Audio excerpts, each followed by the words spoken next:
आइए प्यारे बच्चों, हमारे इस YouTube चैनल को आप सब्सक्राइब कर लें, बेल आइकन का बटन दबा दें जिससे आने वाली नोटिफिकेशन सबसे पहले आपको मिल सके और अपने दोस्तों के साथ शेयर कीजिए।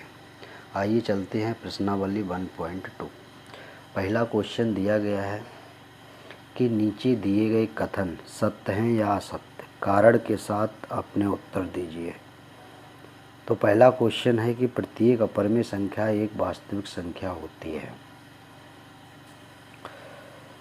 ये क्वेश्चन सत्य है क्योंकि सभी परिमेय और अपरिमेय संख्याओं का संग्रह ही वास्तविक संख्या होती है, इसलिए ये कथन कैसा सत्य है। अगला क्वेश्चन दिया गया है कि संख्या रेखा का प्रत्येक बिंदु √m के रूप का होता है, जहाँ m एक प्राकृत संख्या है।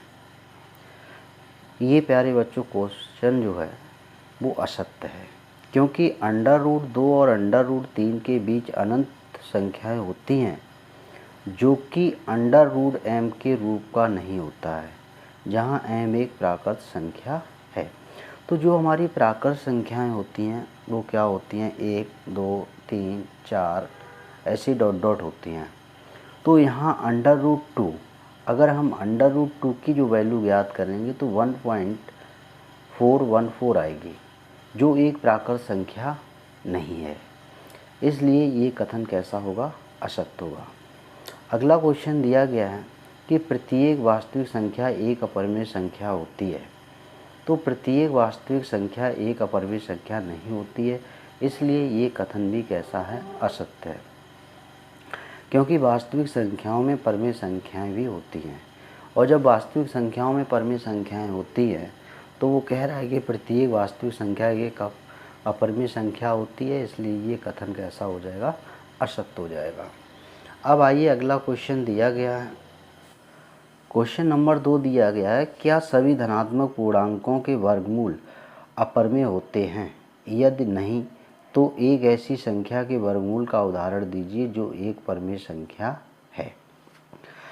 तो सभी धनात्मक पूर्णांकों के वर्गमूल अपरिमेय नहीं होते हैं, जैसे कि √4 बराबर 2 जो एक परिमेय संख्या है।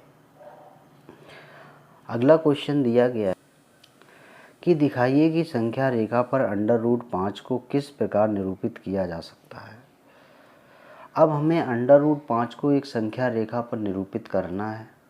तो √5 को संख्या रेखा पर निरूपित करने के लिए O से 2 इकाई की दूरी OB लेकर उस पर एक लंब AB बनाया जिसकी लंबाई 1 इकाई हो, जिसकी लंबाई कितनी हो, 1 इकाई हो, और ये दूरी जो है वो कितनी हो, 2।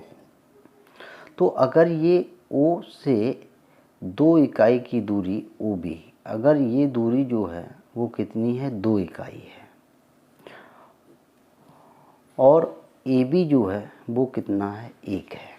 तो पाइथागोरस प्रमेय से अगर हम ज्ञात करेंगे तो ये क्या हो जाएगा, √5, क्योंकि 2 का वर्ग 4 और 1 का वर्ग 1, इन दोनों को जोड़ेंगे, √ के अंदर होगा 5 पाइथागोरस प्रमेय से। तो इस प्रकार अब ये दूरी √5 है OA, तो इस प्रकार OA की लंबाई √5 होगी। अब O को केंद्र मानकर तथा OA त्रिज्या लेकर संख्या रेखा पर एक चाप लगाया जो C पर काटता है। तो इसको हम जब OA को केंद्र मान करके एक हम चाप लगाएंगे जो बिंदु कहाँ काटेगा, C पर काटेगा। इस प्रकार OC जो दूरी होगी, जो ये दूरी कितनी है, √5 है, तो जब इससे इतनी ही दूरी लेकर अगर हम चाप लगाएंगे जो C बिंदु पर काटेगा तो OC बराबर भी √5 है। यही हमें क्या करना था, ज्ञात करना था प्यारे।